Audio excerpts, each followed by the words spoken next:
दोस्तों, एसपी सुनीता वर्मा एक ईमानदार, तेज तर्रार और लोगों के दिलों में जगह बनाने वाली पुलिस अधिकारी थी। शहर में एक गुप्त अपराध सिंडिकेट को पकड़ने के मिशन पर थीं। ऐसा मिशन जिसे पूरा करने के लिए उसे साधारण महिला बनकर भीड़ में घुल मिलकर रहना था। वो बिना वर्दी, बिना पहचान के एक आम औरत की तरह रह रही थी। एक रात जब वो मिशन से जुड़ी एक सुराग की तलाश में निकली, तभी रास्ते में एक दरोगा ने उसे रोक लिया। उसे लगा वो कोई सामान्य औरत है, इसलिए उसने अपनी वर्दी और रुतबे का गलत इस्तेमाल करते हुए उसने सुनीता मैडम के हाथ पकड़ा। लेकिन सुनीता ने सब कुछ सहा क्यों? पूरी सच्चाई जानने के लिए वीडियो में अंत तक बने रहना दोस्तों। रात के 10:30 बज रहे थे। शहर की सड़कों पर धीरे धीरे सन्नाटा उतरने लगा था। कहीं कहीं सड़क किनारे लगे बल्ब की पीली रोशनी में मक्खियां भिनभिना रही थीं और हवा में धूल और धुएं की हल्की परत फैली हुई थी। इस शोर और थकान से भरे शहर में एक औरत धीरे धीरे कदम बढ़ा रही थी। उसका चेहरा साधारण, कपड़े सामान्य और चाल में कोई पहचान नहीं थी, पर उसके भीतर एक ऐसा तूफान था जिसका किसी को अंदाजा नहीं था। वो थी एसपी सुनीता वर्मा, राज्य पुलिस की सबसे ईमानदार, सबसे तेज और सबसे डरावनी अधिकारी। लेकिन आज वो अपनी पहचान छुपाकर निकली थी। उसके कंधे पर झोला था, बाल ढीले बंधे थे और चेहरे पर थकान की परत थी। कोई भी देखता तो उसे एक आम औरत समझ लेता, शायद किसी स्कूल में पढ़ाने वाली टीचर या किसी ऑफिस में काम करने वाली महिला। सुनीता पिछले कुछ हफ्तों से एक गुप्त मिशन पर थी। शहर में चल रहे अवैध हथियार और ड्रग्स के गिरोह की जांच उसे सौंपी गई थी। ये गिरोह बड़ा था और उसके तार पुलिस विभाग के अंदर तक फैले हुए थे। ऊपर से आदेश था कि ये मिशन पूरी तरह गोपनीय रहेगा, यहां तक कि थाने के कई अफसरों को भी इसकी भनक नहीं होनी चाहिए। सुनीता जानती थी कि अगर उसने एक गलत कदम उठाया तो पूरा ऑपरेशन फेल हो जाएगा। इसलिए उसने खुद को इस मिशन में डुबो दिया था, बिना वर्दी, बिना किसी पहचान के। उस रात वो एक गली से गुजर रही थी, जहां पुराने मकानों की दीवारें सीलन से भीगी थीं और हर नुक्कड़ पर कुछ नशे में धुत लड़के सिगरेट फूंकते दिखाई दे रहे थे। उसे पता था कि जिस आदमी से उसे सुराग लेना है, वो इसी इलाके में रहता है। एक छोटा मोटा मुखबिर जो गिरोह के लोगों की आवाजाही पर नजर रखता था। उसने अपने दुपट्टे को सिर पर ठीक किया और धीरे से आगे बढ़ी। तभी अचानक पीछे से एक सायरन की आवाज आई। पुलिस की जीप आकर उसके पास रुकी। जीप से एक दरोगा उतरा, उम्र लगभग 35-40 के बीच, पेट निकला हुआ, आंखों में घमंड की लाली और आवाज में रौब। उसने टॉर्च की रोशनी सीधे उसके चेहरे पर डाली। ओए, रात में कहाँ जा रही है? उसने रूखाई से पूछा। सुनीता ने शांत आवाज में कहा, घर जा रही हूं साहब, पास ही रहती हूं। दरोगा ने उसके कपड़ों पर नजर डाली, फिर उसकी आंखों में। उसने हंसते हुए कहा, घर जा रही है या कुछ और काम करके लौट रही है? उसकी बातों में तंज था और उसके लहजे में वो गंदा आत्मविश्वास जो एक वर्दी में बैठे छोटे आदमी को बड़ा समझा देता है। सुनीता ने कुछ नहीं कहा, बस शांत रही। उसने सोचा कि अगर वो कुछ कहेगी या अपनी पहचान बताएगी तो मामला यहीं खत्म हो जाएगा, लेकिन फिर मिशन, उस मुखबिर से मिलना जरूरी था। उसने धीरे से कहा, साहब सच में घर ही जा रही हूं, मुझे जाने दीजिए। दरोगा ने एक कदम आगे बढ़ाया और उसकी राह रोक ली। इतनी रात को अकेली औरत, कुछ तो देना पड़ेगा निकलने के लिए, समझी ना? वो मुस्कुराया, लेकिन वो मुस्कान किसी हंसी की नहीं, भ्रष्ट ताकत की थी। उसने अपनी जेब से बीड़ी निकाली और जलाकर एक कश खींचा। चल निकाल कुछ, वरना चालान काटना पड़ेगा। सुनीता ने उसकी आंखों में देखा। वो आंखें उस पल ठंडी हो गई थीं। उसके भीतर का पुलिस वाला जाग उठा था, लेकिन उसने उसे रोका। अगर वो कुछ कहती तो दरोगा समझ जाता कि वो कोई मामूली औरत नहीं है, और फिर सारा मिशन खत्म। उसने झोले से कुछ पैसे निकाले, 500 का नोट बढ़ा दिया। दरोगा ने नोट को छीनते हुए उसकी उंगलियों को छुआ, जानबूझकर, बेशर्मी से। वो पल सुनीता के लिए बहुत भारी था। उसके अंदर गुस्से की लपटें उठीं, पर चेहरे पर वही ठंडापन था। उसने बस अपनी नजरें झुका लीं और धीरे से बोली, अब जाने देंगे साहब? दरोगा ने हंसते हुए रास्ता छोड़ दिया।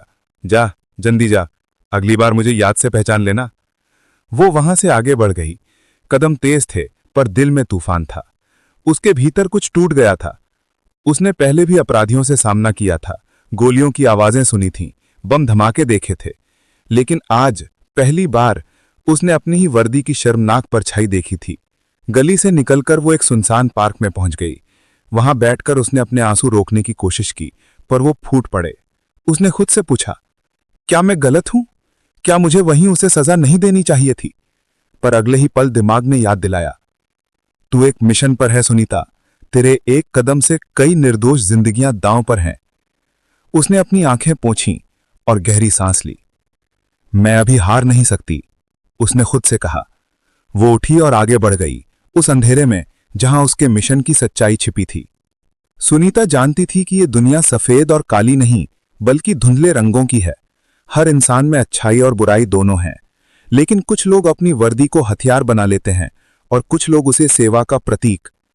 आज उसने देखा था कि कैसे एक ही वर्दी दो बिल्कुल अलग अर्थ रखती है। एक उसकी जो लोगों की रक्षा के लिए थी, और एक उस दरोगा की जो लोगों को डराने के लिए। उस रात जब वो घर लौटी तो देर हो चुकी थी। उसने आईने में खुद को देखा। चेहरे पर गुस्से की नहीं, बल्कि गहरी थकान और चुप्पी की छाया थी। उसने अपनी डायरी निकाली और लिखा, आज मैं एक दरोगा से नहीं, अपने धैर्य से लड़ी हूं। चुप रहना आसान नहीं था, पर मुझे अपने मकसद तक पहुंचना है। न्याय तभी होगा जब सच्चाई पूरी तस्वीर में सामने आएगी। लिखकर उसने पेन रखा, लाइट बंद की और अंधेरे में लेट गई। बाहर कहीं दूर से पुलिस जीप की सायरन की आवाज आ रही थी। वही आवाज जिसने कुछ घंटे पहले उसे रोक लिया था, पर अब वो आवाज उसे डरा नहीं रही थी। अब वो उसके इरादे की गूंज बन गई थी। सुबह का उजाला कमरे में धीरे धीरे घुस रहा था। खिड़की से आती धूप ने सुनीता की आंखों पर हल्की सी चमक डाली। उसने करवट बदली, सिर दर्द से भरा हुआ था। रात की बातें अब भी दिमाग में घूम रही थीं। वो दरोगा का चेहरा, उसकी हंसी, उसका स्पर्श और उसका खुद को रोक लेना। पर आज एक नया दिन था और उसे अपने मिशन पर आगे बढ़ना था। वो जानती थी कि एक पुलिस अफसर का दिल चाहे जितना टूट जाए, वर्दी की जिम्मेदारी उससे कहीं बड़ी होती है। उसने उठकर चेहरा धोया, खुद को आईने में देखा और एक पल को ठहर गई। आंखों में नींद नहीं थी, बस एक गहरी थकान थी, जैसे किसी युद्ध से लौटी हो। उसने अपने बाल बांधे, सादे कपड़े पहने और अपने झोले में कुछ जरूरी कागज रखे। आज उसे उस मुखबिर से मिलना था जिसके पास पूरे गिरोह की जानकारी थी। पर उससे पहले उसे एक और कठिन काम करना था, खुद को भीतर से शांत रखना। वो जानती थी कि कल रात की घटना ने उसे अंदर से झकझोर दिया था, पर उसने ठान लिया था कि वो उस एक घटना को अपने मकसद से बड़ा नहीं होने देगी। बाहर सड़क पर वही चहल पहल थी, वही धूल, वही भीड़। लोग अपने अपने कामों में व्यस्त थे और किसी को नहीं पता था कि इस भीड़ में एक ऐसी औरत चल रही है जो अपराध की सबसे गहरी परतों में उतरने वाली है। उसने एक चाय की दुकान पर रुककर चाय ली और पास में बैठे कुछ लोगों की बातें सुनी। वो लोग उसी दरोगा के बारे में बात कर रहे थे। सुना है पांडे साहब रात में फिर किसी को रोक लिया था, कुछ पैसे ऐंठे होंगे, एक ने कहा। दूसरा हंसते हुए बोला, अरे वो तो रोज का है, ऊपर तक सब चलता है, कोई कुछ नहीं बिगाड़ सकता उनका। सुनीता ने चुपचाप चाय खत्म की। उसके भीतर गुस्सा फिर से उबलने लगा, लेकिन उसने गहरी सांस ली और आगे बढ़ गई। वो जानती थी कि सिस्टम को बदलना किसी एक रात में नहीं होता, पर वो भी जानती थी कि हर बदलाव की शुरुआत एक घाव से होती है। शायद यही उसका घाव था जो अब उसे मजबूत बना रहा था।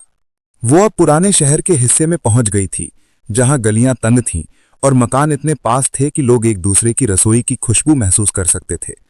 एक टूटी दीवार के पास खड़ा एक आदमी उसका इंतजार कर रहा था। उसका नाम राजन था, वही मुखबिर जो पिछले महीने से उसके संपर्क में था। राजन ने उसे देखकर इशारा किया कि वो पीछे आए। वो दोनों एक छोड़े हुए गोदाम में पहुंचे जहां दीवारों पर पुराने पोस्टर झूल रहे थे और हवा में धूल का स्वाद था। राजन ने धीरे से कहा, मैडम, जिस गिरोह की आप बात कर रही थीं, उसका हेड रवि चौहान अब शहर में वापस आ गया है। वो पिछले महीने नेपाल भाग गया था, पर अब किसी बड़े डील के लिए लौटा है। उसके साथ पुलिस के 2 आदमी भी हैं जो उसे कवर दे रहे हैं। सुनीता की आंखें सिकुड़ गईं। नाम पता है? उसने पूछा। राजन ने हिचकिचाते हुए कहा, एक का नाम तो सुना है, दरोगा पांडे। वो पल सुनीता के लिए जैसे समय का ठहर जाना था। उसका शरीर एक पल के लिए सुन्न पड़ गया था। वही आदमी जिसने कल रात उसे अपमानित किया था, वही इस गिरोह का हिस्सा था। सब कुछ अब जुड़ने लगा था। जो भ्रष्टाचार उसने सालों से सुना था, अब वो उसकी आंखों के सामने था। सुनीता ने खुद को संभाला, आवाज को स्थिर रखा। ठीक है, मुझे सबूत चाहिए। मैं किसी को बिना प्रमाण के नहीं गिराना चाहती। राजन ने सिर हिलाया। मैं कोशिश करूंगा मैडम, लेकिन सावधान रहिएगा, वो लोग किसी को छोड़ते नहीं। वो वहां से निकली तो हवा भारी लग रही थी। उसे अब सब कुछ साफ दिखने लगा था। उसके मिशन का असली दुश्मन वही था जिसने उसकी आत्मा को चोट पहुंचाई थी। लेकिन अब लड़ाई सिर्फ एक गुप्त गिरोह की नहीं बल्कि एक न्याय और अपमान की भी थी। शाम को सुनीता अपने अस्थायी ठिकाने पर लौटी, जहां उसने मिशन की सारी फाइलें बिछा दी। उसने नक्शे पर लाल स्याही से कुछ निशान लगाए, कुछ नंबर लिखे और फोन निकाला। उसके वरिष्ठ अधिकारी को सिर्फ इतना बताया कि ऑपरेशन अगली स्टेज में है, पर अंदर किसी भरोसेमंद का रिसाव हो रहा है। उसे पता था कि पांडे का नाम अभी लेना खतरनाक होगा, क्योंकि शायद ऊपर के लोग भी शामिल हों। उसने तय किया कि अब वो ये जंग अपने तरीके से लड़ेगी। रात गहराने लगी। उसने खिड़की से बाहर देखा। वही शहर जिसके लिए वो हर दिन जान की बाजी लगाती थी, अब उसे किसी अंधेरे जाल में फंसा हुआ लगता था। पर उसके भीतर अब डर नहीं था, बस दृढ़ता थी। उसने अपनी डायरी खोली और लिखा, कभी कभी इंसान के भीतर की आग बाहर की बुराई से बड़ी होती है। आज मैं उस आग को महसूस कर रही हूं। कल रात का अपमान अब मेरी कमजोरी नहीं, मेरा हथियार बनेगा। वो लिखते लिखते रुक गई। उसकी आंखों में आंसू थे, लेकिन उनमें अब डर नहीं था, बस आग थी। उसने खुद से कहा, मैं अब किसी दरोगा की मोहताज नहीं, मैं इस सिस्टम की आखिरी उम्मीद हूं। अगले दिन उसने खुद को तैयार किया, अपने फोन पर कुछ नंबर डायल किए और एक नया चेहरा अपनाया। उसने स्थानीय दुकान से पुराना मोबाइल खरीदा, कुछ कपड़े बदले और एक झोपड़ी नुमा घर किराए पर लिया। अब वो वहीं रहने लगी जहां से गिरोह का सारा खेल चलता था। वो अब एक आम औरत थी जो बाजार में सब्जी खरीदती, बच्चों से बात करती और रात में वही मुखबिरों से मिलती। किसी को शक नहीं था कि ये वही औरत है जो शहर की पुलिस की कमान संभालती थी। धीरे धीरे उसने रवि चौहान के आदमियों पर निगरानी बढ़ा दी। उसे खबर मिली कि अगले हफ्ते एक बड़ा सौदा होने वाला है, शहर से बाहर एक गोदाम में, जहां पुलिस की कुछ गाड़ियां भी पहुंचेंगी और वही सबूत होगा जो पांडे के चेहरे से नकाब हटाएगा। उस रात वो छत पर बैठी थी। आसमान में तारे कम थे, पर उसकी आंखों में एक नई चमक थी। उसने खुद से कहा, अब वक्त आ गया है कि चुप्पी टूटे, पर आवाज तब उठे जब सबूत बोलें। उसका चेहरा ठंडे चांद की रोशनी में चमक रहा था और हवा में एक अनकही आहट थी, तूफान की आहट। जो तूफान अभी शांत था, पर जब उठेगा तो सब कुछ बदल देगा। रात का अंधेरा गहराता जा रहा था और आसमान पर बादलों ने तारे निगल लिए थे। हवा में अजीब सी बेचैनी थी, जैसे कोई बड़ा तूफान बस आने ही वाला हो। शहर के बाहरी इलाके में स्थित पुराना गोदाम, जो अब टूटे हुए ट्रकों और जंग लगे लोहे की चादरों से घिरा हुआ था, उसी जगह आज सब कुछ तय होना था। यही वो जगह थी जहां रवि चौहान का गिरोह एक बड़ा सौदा करने वाला था, और सुनीता को पता था कि अगर आज उसने ये ऑपरेशन सफलतापूर्वक पूरा किया तो न सिर्फ शहर के अपराध जगत की जड़ें हिलेंगी, बल्कि उसकी अपनी चुप्पी भी एक नया अर्थ पालेगी। पिछले कुछ दिनों में उसने हर चाल सोच समझकर चली थी। मुखबिरों की मदद से उसने उस जगह के चारों ओर निगरानी के लिए 2 गुप्त कैमरे लगवाए थे, जो बिना किसी वायर के लाइव फीड उसके फोन पर भेज रहे थे। उसने अपने 3 भरोसेमंद सिपाहियों को भी लगाया था, जो खुद को मजदूरों के रूप में गोदाम के पास के इलाकों में रखे हुए थे। सुनीता अब किसी पर भरोसा नहीं करती थी, क्योंकि उसे पता था कि इस सिस्टम में गंदगी ऊपर तक फैली हुई है। उसने दीवार के पीछे छिपकर अपने फोन की स्क्रीन पर नजर डाली। रवि चौहान आ चुका था। उसके साथ 3 आदमी थे और चौथे को देखकर उसकी सांस रुक गई। वही दरोगा पांडे, वही चेहरा, वही आंखें, वही आवाज जिसने उस रात उसकी आत्मा को घायल किया था। पर आज वो खुद अपने जाल में फंसने आया था। उसके चेहरे पर वैसा ही रौब था, लेकिन अब सुनीता के भीतर कोई डर नहीं था। अब वो सिर्फ एक अफसर नहीं, बल्कि अपने घावों की सच्चाई थी, जो आज न्याय की आग में बदलने वाली थी। गोदाम के भीतर रवि चौहान और पांडे के बीच बातचीत चल रही थी। माल कल सुबह निकल जाएगा, उसके बाद कोई हमें नहीं पकड़ पाएगा। पांडे हंसते हुए बोला, तू निश्चिंत रह, ऊपर तक सब सेट है, कोई कुछ नहीं बोलेगा। ऊपर तक? हाँ, ऊपर तक। जब तक मैं हूं कोई फाइल नहीं खुलेगी। पांडे ने सिगरेट निकाली। सुनीता की मुट्ठियां कस गईं। वो सब कुछ रिकॉर्ड कर रही थी। यही वो सबूत था जिसकी उसे तलाश थी। कुछ सेकंड के लिए उसका मन हुआ कि वो वहीं जाकर सबको पकड़ ले, अपनी पहचान बता दे, लेकिन उसने खुद को रोका। उसे इंतजार करना था, सही वक्त का। उसके दिमाग में हर सेकंड एक गणना चल रही थी। कितने लोग अंदर हैं, बाहर कौन पहरा दे रहा है, कौन भाग सकता है और कौन नहीं। अचानक गोदाम के अंदर से तेज आवाज आई। एक ट्रक का दरवाजा खुला और उसके अंदर से हथियारों से भरे बक्से दिखे। यही वो अवैध सामान था जिसकी उसे तलाश महीनों से थी। उसने अपने वॉकी टॉकी में धीमे से कहा, सब तैयार रहो, संकेत मिलते ही अंदर आना। पांडे अब रवि के पास खड़ा था। उसने कहा, मुझे मेरा हिस्सा मिल जाए, फिर तू जो चाहे कर। रवि ने बैग से पैसे की गड्डी निकाली और उसकी तरफ बढ़ाई। तभी सुनीता ने फोन का बटन दबाया और सायरन की आवाज पूरे इलाके में गूंज उठी। पांडे चौंक गया। रवि ने तुरंत बंदूक उठाई। गोदाम के दरवाजे पर धमाके की आवाज आई और सुनीता ने खुद को वर्दी में सामने लाकर खड़ा कर दिया। अब वो वही औरत नहीं थी जिसे उसने कभी रोका था। अब वो एसपी सुनीता वर्मा थी, पूरी ताकत और गरिमा के साथ। उसकी आंखों में अब आंसू नहीं, सिर्फ आग थी। हथियार नीचे रख दो, उसकी आवाज गूंजी। पुलिस चारों तरफ से घेर चुकी है, कोई भी हरकत की तो यहीं ढेर हो जाएगा। रवि ने पीछे हटते हुए गोली चलाने की कोशिश की, लेकिन सुनीता की टीम ने तुरंत जवाबी फायर किया। कुछ मिनटों में चारों ओर अफरा तफरी मच गई। धुआं, गोलियों की आवाज और चीखें गूंजने लगी। रवि चौहान को पकड़ लिया गया। उसके 2 आदमी घायल हुए और जब धुआं छटा तो पांडे दीवार के पीछे छिपा हुआ था। सुनीता धीरे धीरे उसके पास गई। वो डर के मारे कांप रहा था। उसने उसे देखा और बोली, वर्दी पहनकर तूने औरत की इज्जत लूटी की, अब वही वर्दी तेरी सजा सुनाएगी। पांडे ने हाथ जोड़ते हुए कहा, मैडम गलती हो गई, मैं बस पैसे के पीछे भाग रहा था, प्लीज मुझे जाने दो, मैं सब बताऊंगा। सुनीता की आवाज ठंडी थी। अब कुछ कहने की जरूरत नहीं, तेरी हर हरकत रिकॉर्ड हो चुकी है। तो सिर्फ मेरा अपराधी नहीं, पूरी वर्दी का गुनहगार है। वो पल बहुत भारी था। पांडे की आंखों में डर था और सुनीता की आंखों में न्याय की चमक। उसने इशारा किया और उसके सिपाहियों ने पांडे को हथकड़ी लगा दी। जैसे जी उसे ले जाया गया, चारों तरफ सन्नाटा फैल गया।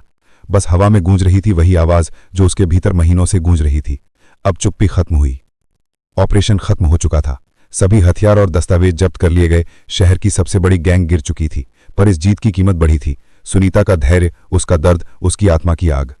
रात के 2 बजे जब सब शांत हुआ तो वो वही जगह बैठ गई जहां कुछ देर पहले गोली चली थी। उसने आसमान की तरफ देखा और खुद से कहा, आज मेरी चुप्पी नहीं टूटी, आज मेरी चुप्पी ने बोलना सीख लिया।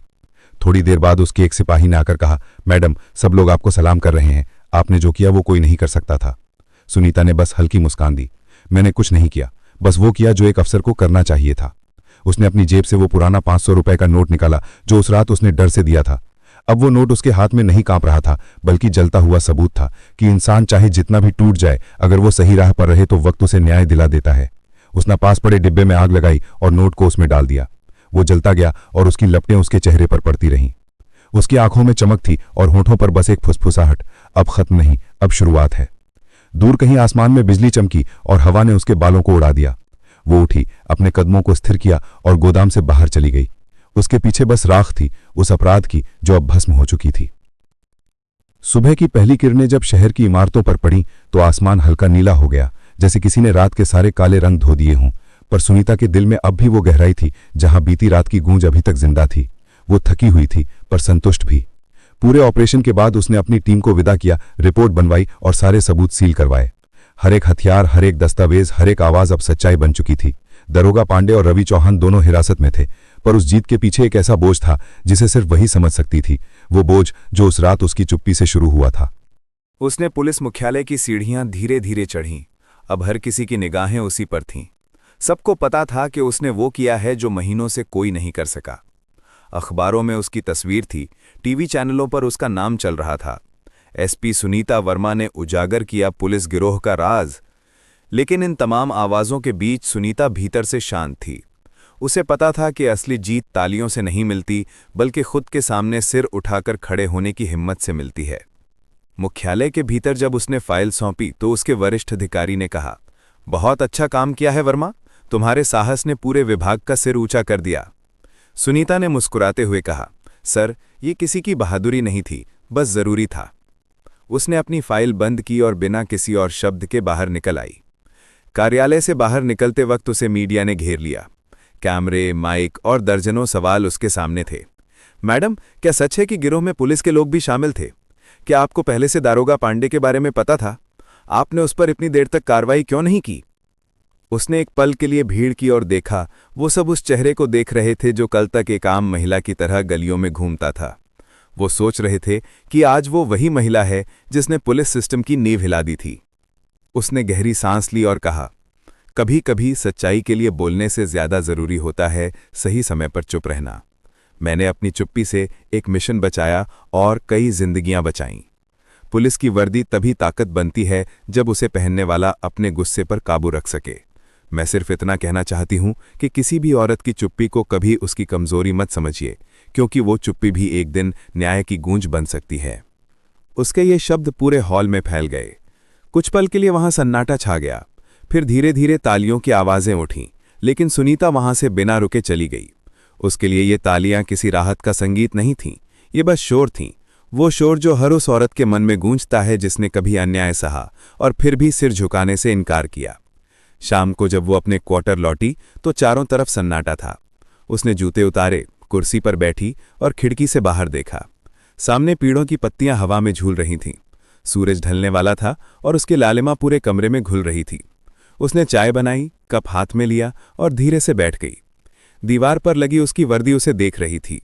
वही वर्दी जिसके लिए उसने सब कुछ सहा, वही वर्दी जिसने उसे एक पहचान दी और उसी ने उसे सबसे गहरा दर्द भी दिया।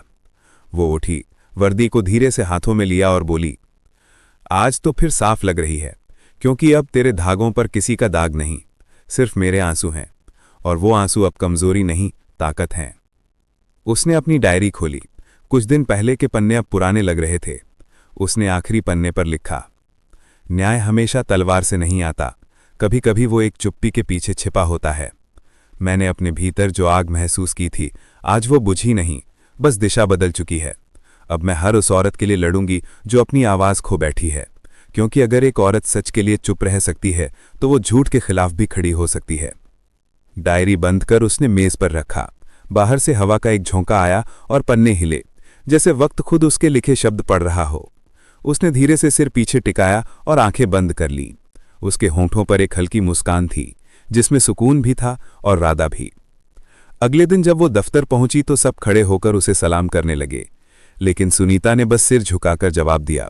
उसके लिए सम्मान शब्दों में नहीं था, बल्कि उस नजरे में था जिसमें किसी ने पहली बार भरोसा महसूस किया। उसने अपनी टीम से कहा, अब काम शुरू करें, शहर को अभी और साफ करना है। उस दिन से वो शहर में एक मिसाल बन गई। अखबारों ने लिखा, एसपी सुनीता वर्मा, वो औरत जिसने चुप रहकर व्यवस्था हिला दी। लेकिन उसके लिए ये सब बस कहानी का एक हिस्सा था। उसकी सच्ची कहानी अब शुरू हुई थी, क्योंकि अब वो सिर्फ अपराधियों से नहीं, उस सोच से लड़ रही थी जो औरत की चुप्पी को उसकी हार मानती है। रात को जब वो फिर उसी पार्क में पहुंची जहां कभी उसने आंसू बहाए थे, तो वहां की बेंच पर बैठकर आसमान देखा। अब वही शहर उसे शांत लगा, वही हवा ठंडी लगी।